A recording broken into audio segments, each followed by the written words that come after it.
So,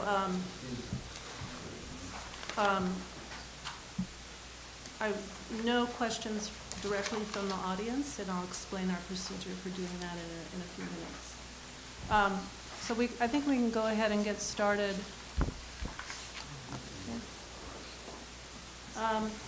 Thank you for coming this evening. My name is Kathy Wheeler, and I'm a member of the League of Women Voters of North and Central San Mateo County. I want to thank the Midcoast Community Council for sponsoring this forum tonight. We'll be talking to candidates for the Montara Water District, and I'll introduce the candidates in just a couple of minutes. So the League of Women Voters is a nonpartisan political organization of both men and women whose purpose is to promote active and informed participation in government. We appreciate the interest and efforts of groups such as the Midcoast Community Council in presenting events that increase voters' knowledge about candidates and issues. Just as for your own personal little history, the League of Women Voters was established in 1920, shortly after the ratification of the 19th Amendment. For those of you who don't remember what the 19th Amendment was, that allowed women to vote. So obviously, originally the League was about helping women to get to the ballot. In 1973, they allowed men to be members as well. So it's been a long time since they've allowed, it's been a co-ed organization. And we are considered nonpartisan.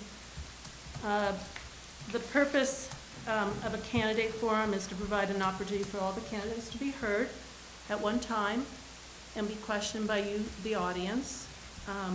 We hope that bringing the candidates and voters together face to face, voters will be better informed and make wise decisions on election day. And your job as an audience is to start thinking and get your questions written down so that we have plenty of questions to ask our candidates tonight. Tonight, again, it's the candidates for the Montara Water District. There's 4 candidates for 3 seats, and the term of office is 4 years.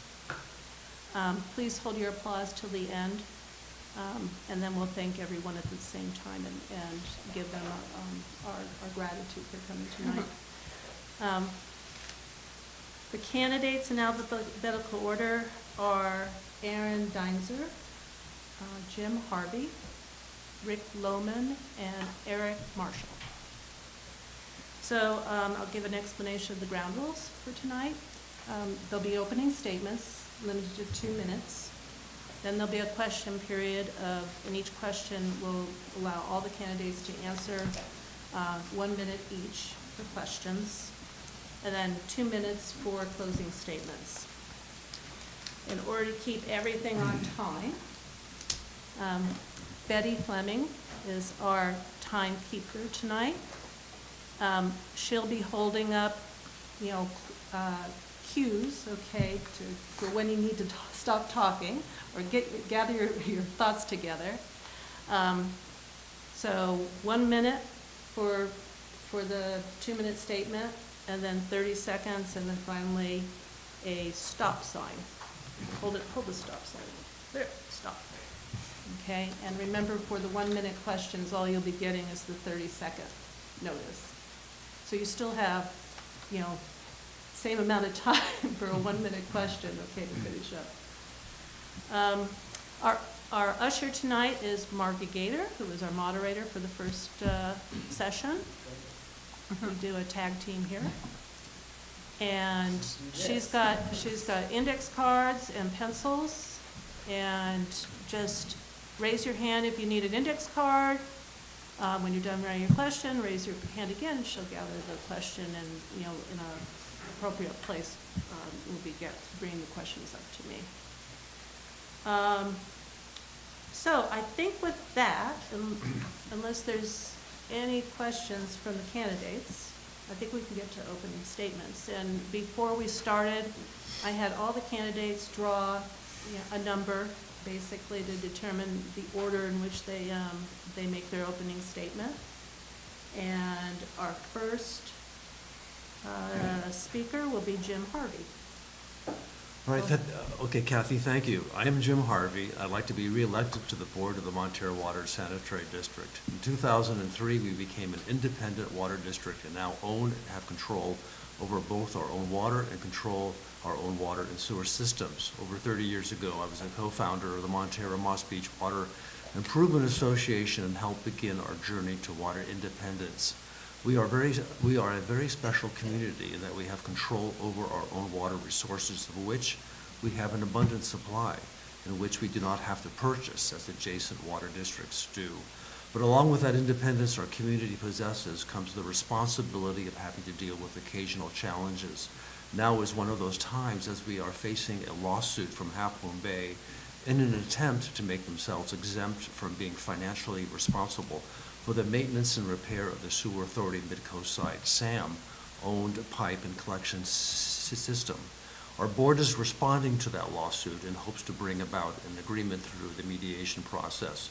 The other challenge we are facing now is a large increase in sewer rates, which is due partly to the attorney fees from the Half Moon Bay lawsuit, and also due to the increased spending by SAM in dealing with these and other issues. The increased sewer rates are also due to the major infrastructure projects we are working on, such as replacing the sewer main along Half Moon Bay, and to other projects which we have to address in the future. But there's also a very bright side in that we have ended the water moratorium by finding new sources of water and successfully built 4 large water storage tanks with 4 million gallons of water storage, both for emergency and fire use, and have been busy replacing water and sewer mains and pumps in our district, and many other new infrastructure improvements. During these challenging times, I'd like to be reelected to the MWSD board in order to work hard to continue effectively in getting our district through these challenges. Please vote for me, Jim Harvey. Thank you. Thank you, Jim. Next will be Erin Deinzer. Thank you. My name is Erin Deinzer, and I have lived in Montara with my husband and our animals for 7 years. And in that space of time, I've witnessed quite a few challenges to our community, not the least of which are the local effects of global warming, an increase in density, and a cost of living that's one of the highest in the nation. Previously, I served on the Midcoast Community Council for 2 years until a lengthy daily commute led to my resignation. However, I now work in San Bruno, which has been a life-altering experience in terms of my shorter commute. Now that I can be at home at a reasonable time, I would once again like to become involved on a local level. Most especially now when women are running for public office in record numbers. If I'm elected to the MWSD, I believe my experience as an MCC member will serve me well as I have come to know about and become involved in many local issues. From the increase in air traffic and its attendant health problems, to the challenges facing the Midcoast from vehicular traffic, to the use of plastics in and near our waterways. I also believe my experience as a career journalist will serve me well, because even if I may not know much about a particular subject going in, I have the skill set to ask questions of the right people to find the right answers. Water is one of our most precious resources. We are fortunate to live in a place where we have access to our own source of water. It's incumbent upon all of us to not only protect that resource for the people who live here now, but for generations to come. Thank you. Thank you, Erin. The next candidate is Rick Loman. Thought I was number 4. I had a lot higher number. Oh, there were yeah. 5 of us here. I'm sorry. Yes. Okay, we'll do it again. Hello, everybody, both here and far away in TV land. My name's Rick Loman. We've lived on the coast for a little over 29 years now. My wife taught in the high schools, and all of our 3 kids have graduated from the local schools. We have always loved this area and are just happy as heck to be here. I'm a Caltech graduate. I'm an engineer, and I got my BS there, and then I got my MBA from the Thunderbird School of International Management later. I'm an Air Force vet, and I've been doing computer system implementations for 45 years until I decided it was more fun to go weed the garden. Early on, I joined the Midcoast Council, the Midcoast Community Council in its 2nd year. We did interesting stuff in the beginning, like setting up the planning and zoning committees, park and rec committees. Our planning and zoning committee has now morphed into what's called the design review committees, which are still running today. Some pushy people in Grenada decided that I shouldn't sit on the Midcoast Council after 8 years and got me to run for the Grenada Sanitary District. Served there for 13 years and concurrently was the SAM representative for the same 13 years. My pride and joy while I was on SAM was working with Scott Boyd to launch and actually enact a pilot recycled water program where we actually brought a small pilot plant in. That we eventually tried to get a second recycled water project, which was killed recently.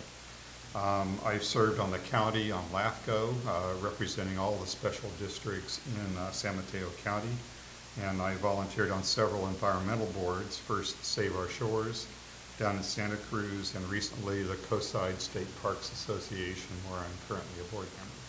Thank you much. And finally, our last candidate, Eric Marshall. Hi, everyone. My name is Eric Marshall.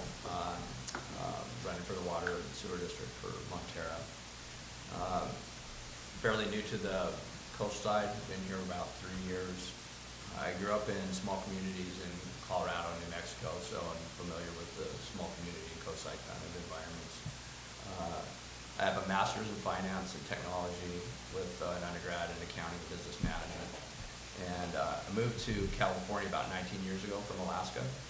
And once again, I was in a small town up in Alaska. Was in Martinez for 16 years, and then obviously I came over here for the last 3 on the coast side. Some of you may know me from being the assistant coach of the high school golf team last year, where we managed to take second in their division. I've spent most of my time in, well, actually almost all my career in the private industry.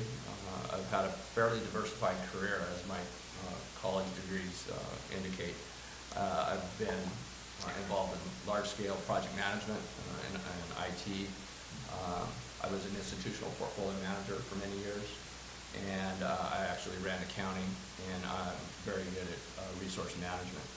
And I think those items there give me a little bit of a hand up in stepping into this role, because I think those are all the skill sets that are looked for in a board. My only public time and opportunity was actually I was the chair and president of the Jugiak Youth Sports Authority in Alaska, and I was brought in to actually because of my love of basketball and the kids, but in turn I helped develop their financial plans and ultimately implemented that.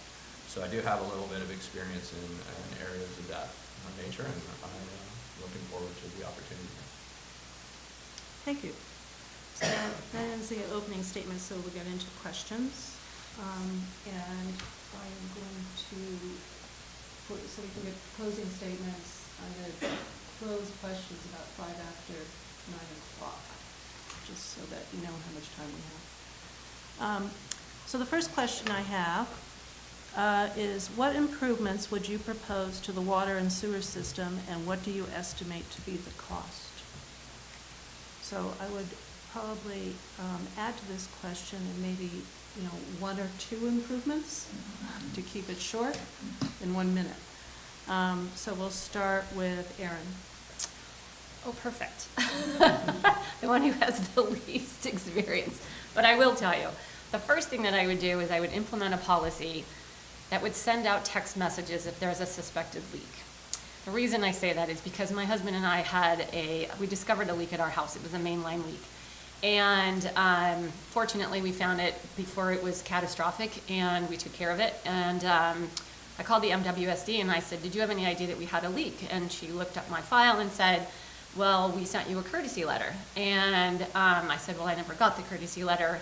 Why didn't I just get a text? And it seems to me in this day and age that just being able to send a text out to a customer would save hundreds of thousands of gallons of water on an annual basis. And I think that's probably pretty cost effective. Okay, thank you. Jim Harvey. Okay, in answer to your question, Aaron, the board, the district does have a system for detecting leaks. We automatically detect leaks by electronically driving through the system, and we measure your usage, and if there's an increase in use, we notify the customer immediately. So that's in process. To answer your question, Kathy, the other question, We are working on improvement. We've been replacing the water mains and the sewer mains.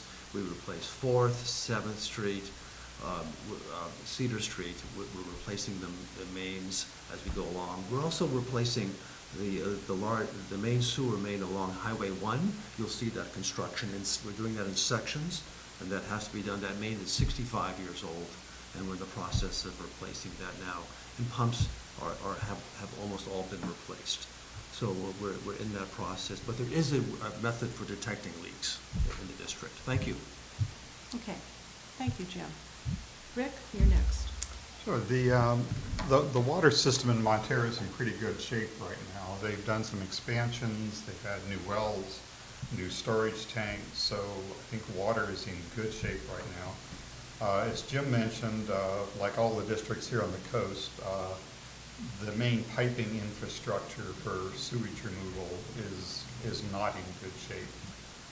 So most of our investments and improvements will be in the area of replacing pipes, and a large system is now in place and has identified all the pipes by age, by type. The one, as Jim mentioned, is actually a ceramic pipe, and those have to go.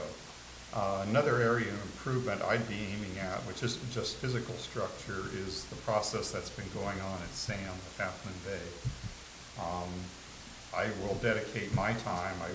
I fought those battles for years and years, and it's changed and gotten worse, I think. So one of the improvements I'll be looking at is fixing that problem. Okay. Eric?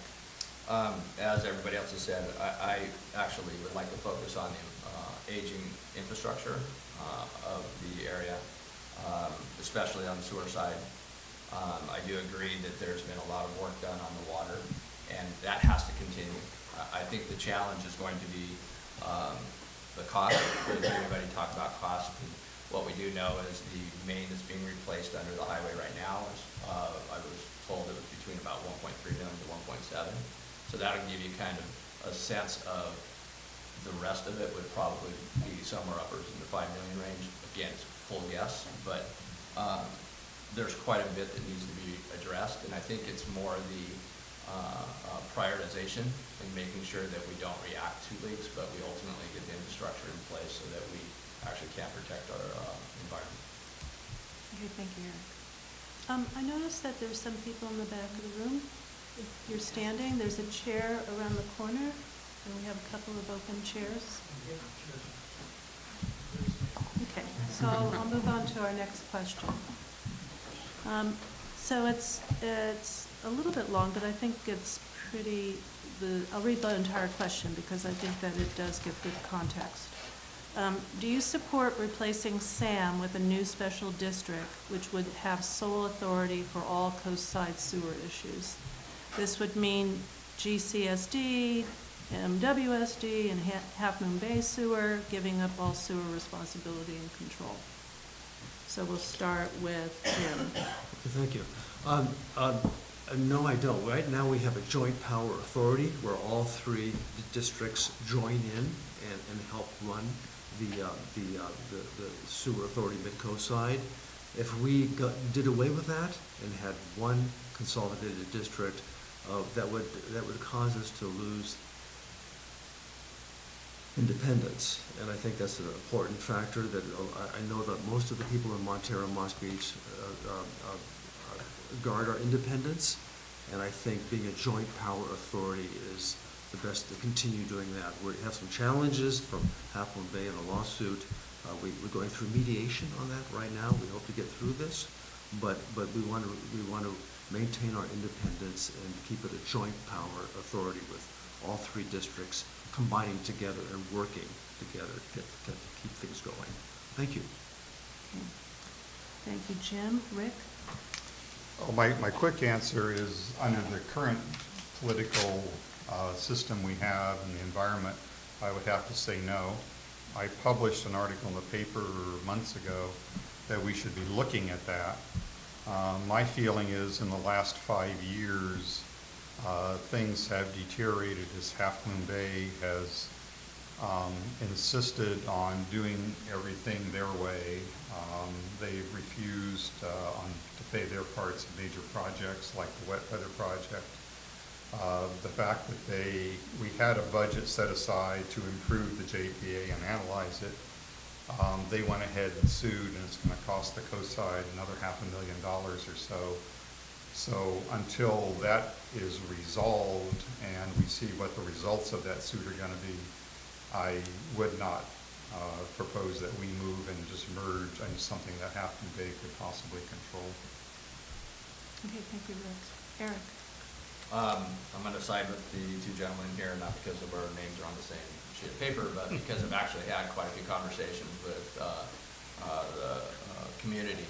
And the community has actually been quite interesting. They are exactly as Jim stated, very independent, and I'd like to state that.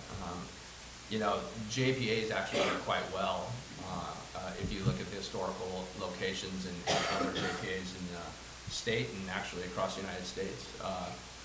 Unfortunately, Coastside tends to look at this quite differently, and specifically SAM is being looked at considerably different between the agencies. I would love to see that people kind of put the Coastside first, as mentioned earlier in the earlier debate, and I think that'd go a long way, but right now I would say no. I would say that independence is still the primary objective of Montara. Okay, thank you. And Erin? From the research that I've been able to do, it appears that we've had a somewhat contentious relationship with Half Moon Bay over the years. I read recently about an issue in 2008 when they came to the MWSD expecting us to repay a loan from years past, and now it feels like we've been bookended with another lawsuit with Half Moon Bay. I think it's kind of like when, I don't have enough information at this point in time, but I feel that it's something worth looking into, not just because lawsuits can get to be extremely expensive, but also shared costs might be something to consider. So I don't really have a stand one way or the other at this point in time, but I'm open to looking at both sides. Okay, thank you. This question is sort of a similar question, but I think a little different. What is the #1 issue with SAM? And what near-term and long-term changes would you propose for the sewer authority in the coast? So start with Rick. Well, and similar to my answer on the infrastructure, I don't consider aging infrastructure an issue in itself, because we have a plan, we have a schedule of replacement. That's just a money issue. You can only replace so much per year. The issue, as I stated earlier, is the situation with Half Moon Bay. We don't have a normal JPA. A normal JPA doesn't have members suing each other. Our agency is going to be required to pick up its own legal fees. That's kind of outrageous for me. I don't know what the situation is. I'm hoping they'll come to some kind of an agreement during this mediation. If it doesn't, I'll ask to serve as the alternate on SAM and see what I can do. I worked there for 13 years with those people. Some of them I respect, and some of them looked at their whole goal was to make themselves better at everybody else's expense. Okay, thank you. Eric? Yeah, actually, from my perspective, from watching actually several years of videos and the consistency that really the boards don't act, the board on the SAM, the members of the board at SAM actually are more interested in protecting their own agencies than they are actually putting their hats on as SAM members. And if you look at JPAs in general that kind of recognize that it's an independent agency, the three agencies that fund it are just funding agencies. And by virtue, when you're a board member, you're there to set policy for that agency, not to consider the other concerns that dissipate between the three members. It would be nice to see that people kind of put, again, the coast side ahead of their internal decisions. and focus on it, because one thing I can tell you is fiscally, it's not being very responsible with the lack of funding that goes into the SAM. Okay, thank you, Eric. Aaron? I think she already answered the question. Is it my turn? You've moved on to Oh, your sorry, specific I question. apologize. That's okay. Different questions, No, similar. no, I haven't had a chance to respond to that question. You're last. You're last. Oh, okay. I'm sorry. Aaron, you're next. Thank you. Well, I also have questions about SAM, and I went to their website to see if I could find out some information there, and as a homeowner and a potential future member of MWSD, on the website, in particular, the FAQ page is blank. There were no new newsletters posted since 2010, and the last financial statement was posted in 2016. So I'm not exactly sure how effective SAM is at even promoting what it is that they're doing. Obviously, there's a lot more for me to learn, but at this point in time, I'm not convinced that it's an effective entity, sorry. Okay, thank you. Okay. And I Jim. apologize, That's Eric, okay. for getting confused. But I have to respond, I'm sorry, but I have to respond to your comment about a loan to we don't have a loan to Half Moon Bay.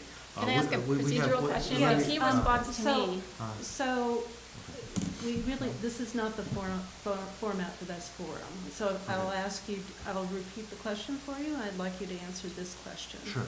Well, I know what the question is.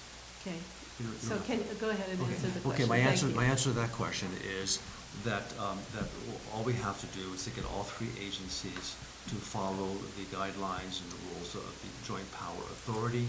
If all three agencies do that in good faith, in proportion to their flows and to the use of the system, there should be no problem. So, it's a good agency. We have to just have people follow the JPA guidelines. And we have difficulty in getting people to do that. Half Moon Bay is not paying their fair share, and they, in response, have formed a lawsuit against the other two districts, and we're responding to that through mediation. Thank you. Okay, so next question, we'll take a right turn here. Describe your experience working on or with multi-member decision-making bodies. And the second part of the question is, were the other members sorry to see you leave? So we'll start with Eric. Well, interestingly enough, my entire career in California has been with multiple decision-making bodies. I've worked in environments where I don't actually have direct reports, but I work with executive staff to influence change. And so my job really is to influence change, to bring on new systems, to bring in efficiencies to the organization. And with that comes a lot of different personalities and quite interesting characters, just like you would in a public board. I've been very successful in that. I've managed to completely change the outlook of the firms that I have been involved with. And they've been quite interesting in the sense that once I was done, I kind of look forward to those new challenges. So I've gone on to other firms, and to be honest with you, not to brag, but I've actually had a lot of people disappointed that I left. Thank you, Eric. Aaron, you're next. I would say that the most applicable experience that I have in that regard would be working with the Midcoast Community Council. I would hope that they were sorry to see me go. If I look around the room and they're nodding, maybe that's an affirmative. But at any rate, I think that I'm sort of the junior member of the team here. I clearly don't have the experience that the other gentlemen here do. However, I will say that in the course of my professional career, I've also had the opportunity to and the necessity to interact with other people at companies, working with different groups, effecting change, and also being a part of programs that I knew nothing about at the beginning, but learned everything about at the end. Thank you, Aaron. Next will be Jim. I spent 16 years on the National Board for Respiratory Care. It's a national organization that makes exams and sets standards for healthcare professionals, and we would write the exams and meet 3 times a year, and we would vote on exams, vote on questions, and I enjoy doing that and keeping up the standards for healthcare professionals. I chose to leave that, but I don't know what, I think that I think they were happy to see a new person come in with a new perspective on examinations at that point. Thank you. And finally, Rick. My political multi-agency experience here would be here when I served on LAFCO. LAFCO is made up of representatives from the county special districts, the supervisors in the cities, and they vote on all kinds of special district issues with all those different experiences. My professional career was computer system implementations. By nature and by definition, they are multi-department, multi-people. A typical example would have been the one I did at Stanford on training systems. We had 23 different Stanford departments, all of which did completely different things and had their own issues. And my team pulled all of them together into one big training requirement system for the whole university. Okay, thank you. And just when you thought there was a pattern to my questions to starting, I'm switching it up. Okay. We're flexible. Okay, good to know. I've got 3 questions that are kind of similar, and I think the base of the question is whether Montana Water District should be more like the Granada Community District. So the question is, should the Montara Water District become a CSD in order, and as a result, add parks and recs to its responsibilities? So Okay. we'll start with Jim. Okay, remember that Montara Water and Sanitary District is both a water and sewer district. We're the only district in the state that has that distinction. So we do both water and sewer. We do have a lot of responsibility. We have been looking into parks, not rec, but parks, and we've been investigating that for a while. I think that right now I would suggest that our plate is really full on these issues of keeping the rates down and dealing with the sewer authority Midcoast side. We don't really have time to focus on that at this moment. Thank you.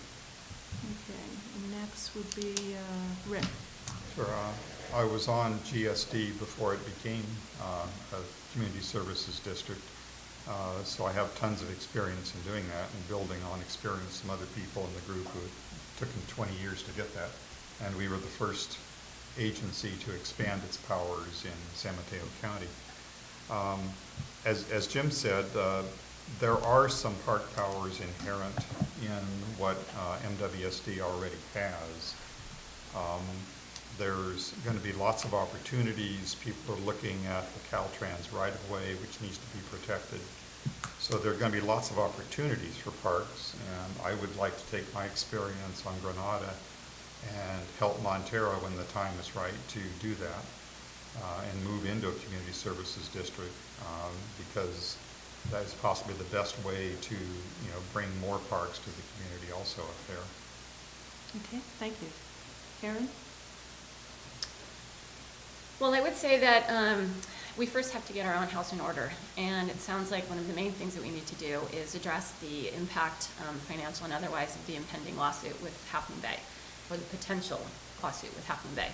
That being said, I do know that the community would really like to be able to have some kind of parks or a park system available to the residents of Montara.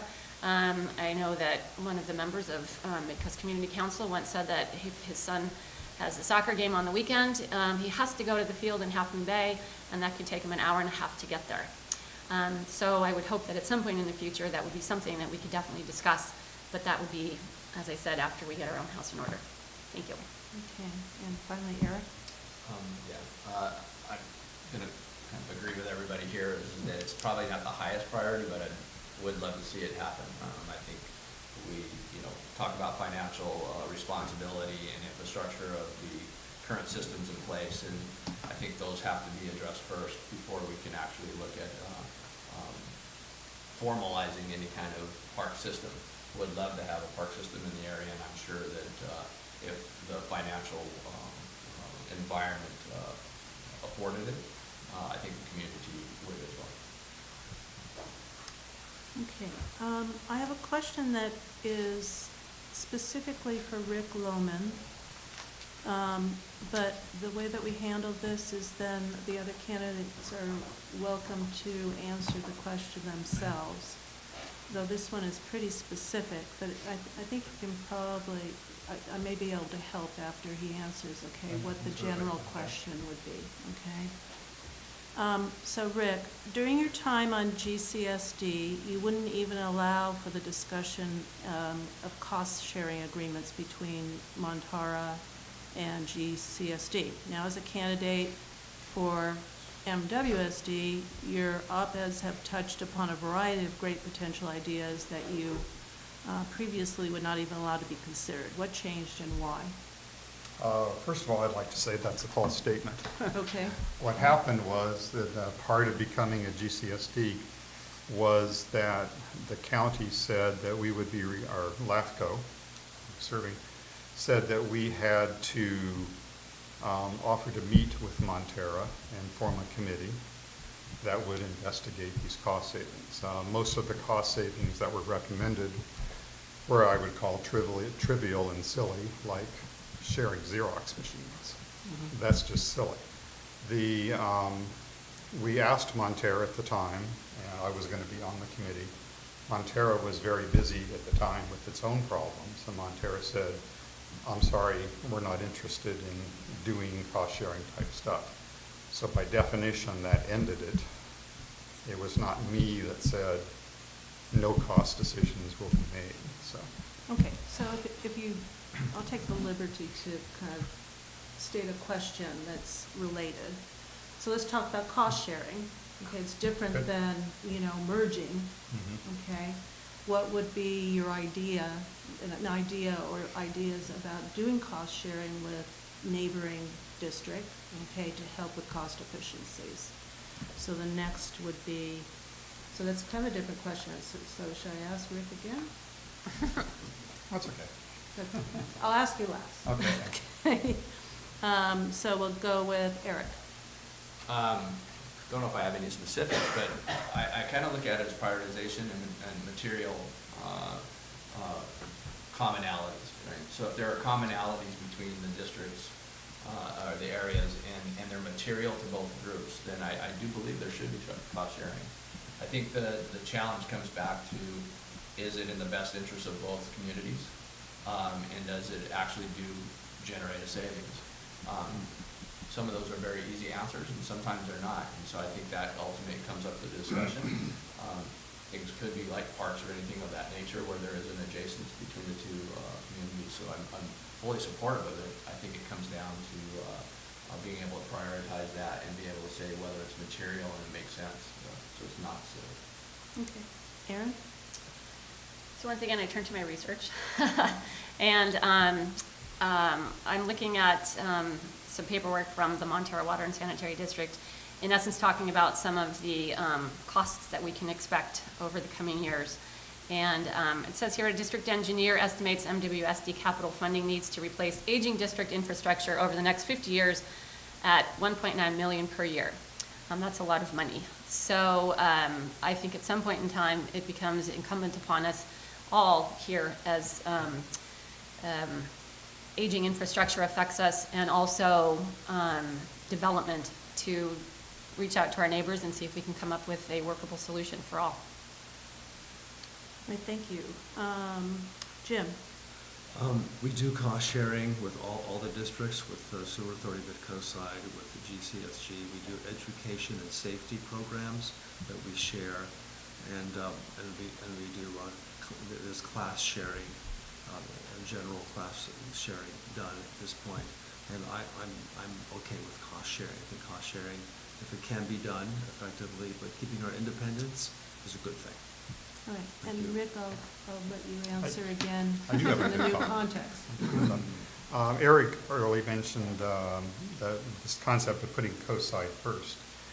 Years ago, Granada and Montara proposed what was called the Wet Weather Project in El Granada, which would save all three agencies, even though Half Moon Bay denied that. Half Moon Bay refused to pay their part, and I had lots of discussions with Scott and Montara, and our two groups decided to put the coastside first, and we would pick up the cost. So this was a major cost sharing that we did. We ate the $1 million that Half Moon Bay was supposed to input into the project. 2 major storms later, we saved the coastside twice with that project from major overflows at the time. One day it was, if it had rained 6 more hours, we would have had an overflow. But our 2 agencies shared that cost, and I think that was a good thing for the community. Okay, thank you. I've got 2 questions here that I actually, even though I live on coastside, I'm not sure what it's about. So I'm going to ask it because living in Montara, you probably know what it's about. So what is your opinion on plans for the district acquiring and developing the Caltrans bypass property? Okay, and the other question is, what is happening with the Caltrans right-of-way project? So, being from Half Moon Bay, I don't know what they're talking about. So, but I'll ask the question and see if it rings a bell with any of you. And I'll start with Aaron. It does not ring a bell. Okay. I'm going to That's pass fine. on that. So I'll just open it up to does anybody understand? I Okay, can answer. all right, so we'll go with Jim first, and then Okay, Aaron, I'll so- come back to you if you. Committing that. So 25 years ago, Caltrans, through eminent domain, took over a big swath of land through Moss Beach and behind Montara to build a freeway. And we all rose up and said, we don't want a freeway, we want a tunnel. We got the tunnel built. So that Caltrans right-of-way is sitting there. We have been, for the last few years, our district, MWSD, has been trying to get that land for water. There's potential water there. We've already done some exploratory wells, and they've been successful.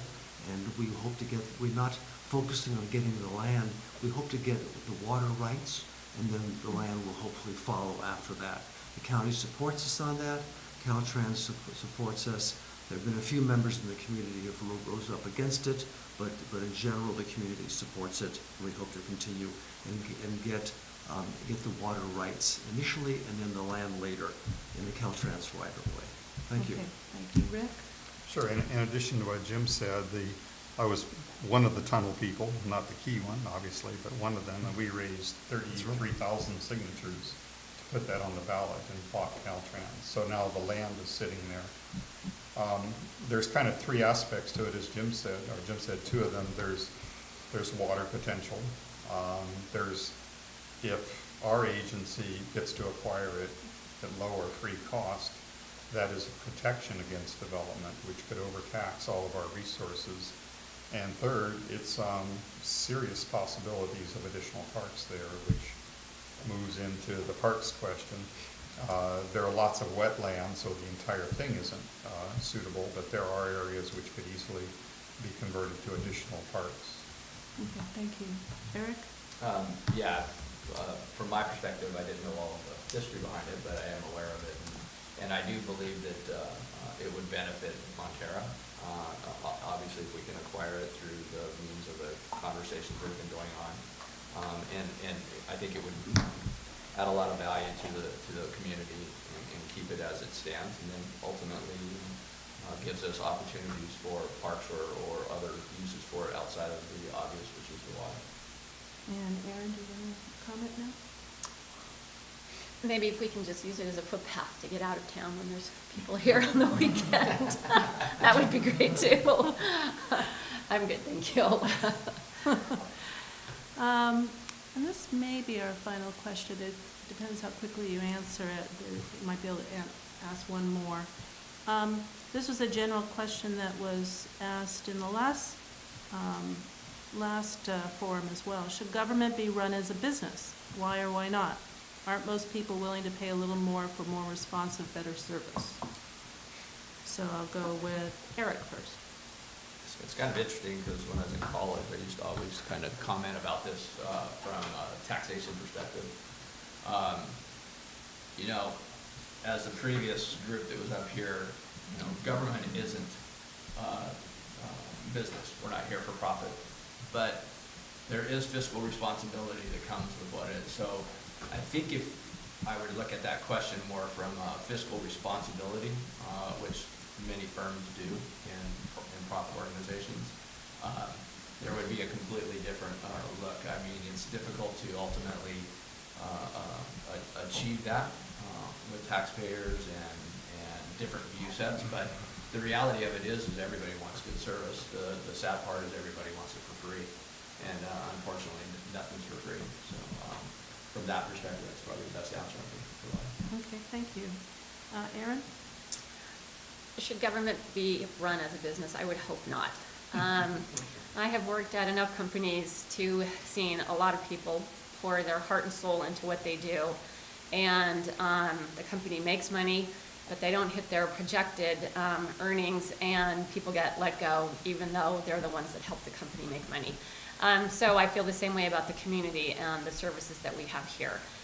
People pour their heart and souls into their community, and they might not always be able to afford what they would like to be able to have, but it's incumbent, I think, upon those community-serving agencies to help try and get as close as we possibly can. Okay, thank you. Jim? I agree with that, Erin.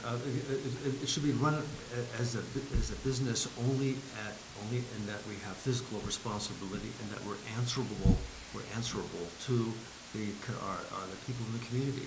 So we should be in running it as a business to be answerable to what we do and be aware of the consequences. The people in the Montara Moss Beach are all stockholders. They're all owners of the Montara Water and Sanitary District. Therefore, that they have a right to demand that things be done properly, and that we all have fiscal responsibility. But as stockholders, we're not here to make profits. We're here to do what's best for the community. Thank you. Thanks. Rick? But there, as everybody has said, this and in the Granada Group too, it's not a business. There are certainly business-like functions that any agency has to work with. We need transparency, whether you're a business or whether you're an agency. Everybody's got budgets, everybody has financial statements. You've got projects that have to be tracked, all in business-like manner. But as everybody said, Montara is a little unique in that the people bought the water, and it's not just some random government agency. So Montara and Moss Beach people, I want to keep saying, we keep saying Montara here, Right. but it's the Moss Beach people and the folks around the hill there too.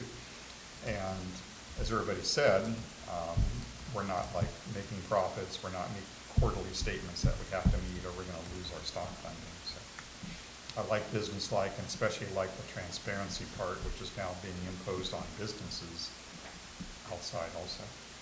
Okay, thank you. So I'm going to end the questioning period so that we'll have enough time for closing statements. I'll have you gather your thoughts, and I want to make a little pitch here for Voters Edge. So this is the website that the League of Women Voters has set up for everyone to get information about your vote, okay, all the candidates, etc. It's a really cool website, votersedge, all one word, .org. You go on, you put in your address, you put in your zip code, and it brings up all the candidates you're supposed to be voting for, okay, for the coming election. So it's really a good tool, okay, one-stop shopping to go find out about the candidates. And I would urge the candidates, you know, it's really up to you to put your information on that website, okay, but it's a terrific tool for the voting public. So that's my pitch for Voters Edge. So I think we're should be ready for closing statements. And we're going in the reverse order of the opening statements. So we are going to start now with Eric. Well, first of all, my information is actually on the site, so please feel free to check it out. As I stated before, I have a pretty diverse background in education in my career, and I'd love to be able to transform that into the board. I wholeheartedly believe in transparency. It's key to not only within the board and with the agency itself or the district, but also transparency to the public, which ultimately, as the other stated, the community is the owners of that district. The one question that was brought up in the other one, I'll bring up here, is what would I like to see in 5 years? And this is how I'd like to end my statement, is that ultimately I'd love to be able to say success was measured by stable rate structure, that after 5 years we're still sitting in the same rate structure, but yet we made progress in improving the infrastructure, and we're moving towards a plan of goals and objectives. I think that would be significant, and I'd hope to take my financial experience to help with some of those challenges around the revenues streams and how to help Montara and the Moss Beach community achieve that. And then finally, I'd love to see the recycled water conversations come back up. I think it would be beneficial to the whole coast side as well as Montara and Moss Beach. And ultimately, it would get us focused, I think, more on what probably is the priority of the coast. Okay, thank you. Rick, you're up next. Rick Loman still. And I'm bringing a very broad political experience, especially coast-side political experience, to the table here. I served on the Midcoast Council as a start. I'd like to shout out to them, bless their souls, for working hard on the Midcoast Council, because they do it without pay, without glory, without anything, and I admire them. Through GCSD and SAM, and now hopefully on Montara. I've also got some interesting sort of county experiences. I worked when David Pine, the supervisor, launched the Sea Level Rise Committee. I attended all those meetings and participated. We haven't mentioned that here in this discussion, but they came up with many, many of the critical spots along the coast, and one of the most critical ones is the sand plant is in serious danger if we have any large sea level here rise. So I would like to use all these experiences with the county. I ran for election in Half Moon Bay, the school district and things like that. I've met many, many people in Half Moon Bay and would like to work with them. I'd like to take my parks experience, and if Montara decides to take that step, there are a couple things that LAFCO and the county imposed on us that slowed us down. So I would like to try to avoid some of those restrictions to help the Montara district move faster. And as Eric said, this idea of putting the coast side first, I feel I'm a coast sider first, and I have my responsibilities now to the Montara Water District. And I want to reemphasize again, it's not just Montara, it's Montara and Moss Beach. Thank you. Thank you. Erin. Thank you, and thanks so much for this evening, as well as you gentlemen. Thanks very much. Why am I running for a position on the MWSD? It's personal. Not only am I a homeowner, I consider myself an environmental advocate. It's completely unacceptable that last year we had a 746,000 gallon spill on Miramar Beach. How'd that happen, and how do we keep it from happening again? If I'm elected, I want to have issues explained to me so that I can help explain them to the community. For example, as I brought up earlier, if MWSD has a method for detecting leaks, why aren't we sending out emergency text messages immediately letting the homeowner know? I'll also learn more about the budget. For example, in just 3 years, wages have gone from $1.35 million to $1.86 million. Premium pay has gone from $47,000 to $117,000, and health benefits have gone from $165,000 to $428,000. Lastly, in the measurable yearly period that just ended, we've had 18.97 inches of rain, 63% of the average. What happens if, due to global warming, That's the wave of the future. At what point do we reassess our water supply and readjust our commitments to large-scale development? Clean, accessible, and affordable water is our most precious natural resource. If I'm elected to the MWSD, I intend to serve this community with that as my primary focus. Thank you. Thank you. And Jim? As Aaron mentioned, we have clean, affordable water. We are really fortunate and very lucky in this district that we're the only district on the peninsula that has an independent and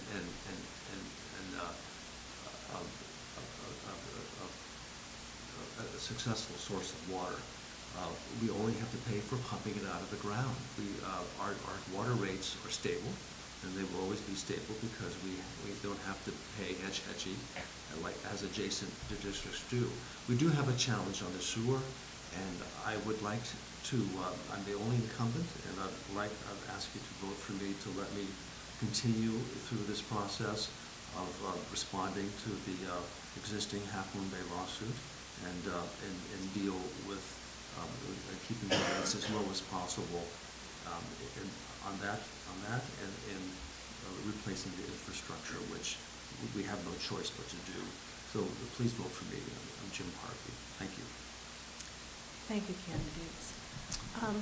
I want to first give thanks to Eddie and to Margie for keeping things going in the second part of the forum. I'll remind everyone that voting is Tuesday, November 6th, and voting is by mail this year. I know I haven't gotten my ballot yet in the mail, okay, but my daughter got hers last Friday, so and she's in Berkeley, so I'm assuming that it'll be showing up here shortly. Margie mentioned some of the options people have if they are confused about the voting by mail. There's voting information at the Emergency Operations Center in Half Moon Bay. There's drop-off at the Half Moon Bay City Hall, Library and Senior Center. And then if you want to, if you have neighbors that you would like to have them see both forums, the video will be available on YouTube. And what would they search for? You can find it through pacificcoast.tv and scroll down to find this forum. Okay, thank you. Previous forum. Thank you very much. And with that, I want to thank the candidates for not causing the stop sign to come up once, even once. Well, it didn't. I tried. Oh, it did come up. I think it came out once. You were very good at that. And thank you very much for running. As Margie said, this is, it takes a lot of courage and a lot of patience, I think, to run for government office. And we appreciate the time and effort that you put in to do it. It's non-trivial, and we're all grateful that you're actually running. So with that, I'd like everyone to give a big round of applause for her. And thanks to the audience for even showing up. Yeah. Yes, thank you, audience, for your great questions.